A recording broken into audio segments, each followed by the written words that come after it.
Voilà, juste comme tu me tends la perche, vraiment avoir une pensée émue pour Stéphane, par rapport à l'homme, mais aussi par rapport à l'entraîneur qu'il a été ici. Et le nombre d'années qu'il restait au club montre tout l'attachement qu'il avait à cette institution. Donc voilà, juste avoir une petite pensée pour lui et ses proches. Je sais que c'est quelqu'un qui a beaucoup de ressources et qui va être capable de rebondir rapidement.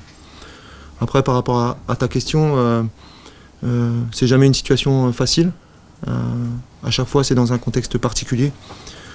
Aujourd'hui, je ne pense pas que l'intérêt personnel ou le cas de David Linares soit le plus important. Aujourd'hui, ce qui est important, c'est que le club retrouve une dynamique et s'inscrive dans une volonté d'aller chercher un maintien. Oui, on a échangé par rapport à ce qu'il a vécu. Il est à 200% avec le DFCO. Voilà. Il a envie que ce club reste en Ligue 1. Donc moi, je vais m'inscrire dans cette lignée-là. Je pense qu'aujourd'hui, le maître mot, c'est l'unité. Il faut qu'on retrouve de la cohésion, que les joueurs affichent des valeurs, un état d'esprit pour redevenir conquérants. Et ça passe par ce match à Metz.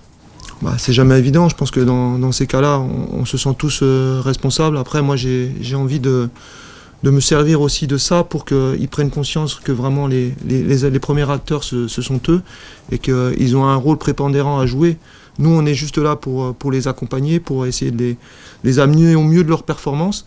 Maintenant, le football se joue sur le terrain, donc ils ont aussi leur part à jouer et ça commence par une grosse performance collective à Metz.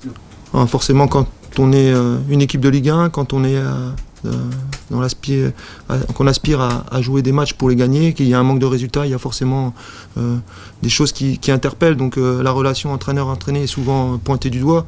Après, moi, au quotidien, honnêtement, j'ai pas ressenti forcément de distance et de défiance. Il y avait des moments difficiles après les défaites ou après les contre-performances, mais j'ai jamais senti vraiment de scission entre les joueurs et le coach. Voilà. Après, ce qui s'est passé, ça s'est passé. Ça sert à rien d'avoir des remords ou des regrets. Voilà, ce qui est vraiment très important, c'est d'avoir en confiance en l'avenir et d'essayer d'accompagner au mieux les joueurs pour qu'ils deviennent performants. Voilà, ça c'est très important. Après, quel que soit l'adversaire, dans notre situation, tous les points sont importants. Donc que ce soit Metz, Lille, Lyon ou Marseille, voilà, il faut aller jouer ces matchs avec beaucoup d'ambition. On connaît nos points forts, j'insiste beaucoup là-dessus, et il y en a pas mal dans cette équipe, donc à nous de capitaliser là-dessus. Le message que j'ai voulu faire passer à l'équipe dans les vestiaires, c'est que tout le monde est important. Voilà.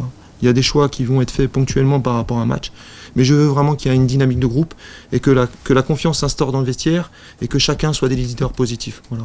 Après, je serai amené à faire des choix par rapport à des adversaires, par rapport à des niveaux de performance. Mais moi, je le dis et je le répète, je me focalise vraiment sur Metz. Et à travers ce match-là, j'espère que l'état d'esprit collectif de l'équipe, des joueurs qui débuteront, mais des joueurs aussi qui seront sur le banc, sera vraiment positif pour que tout le monde se retrouve. Des valeurs qui sont très importantes pour nous. Je pense que vous connaissez aussi bien que moi l'historique du club par rapport à ces maintiens successifs ces dernières années. Ça a toujours été très prépondérant pour nous d'avoir un état d'esprit collectif très très important. Donc, il y a eu beaucoup de turnover dans cette équipe.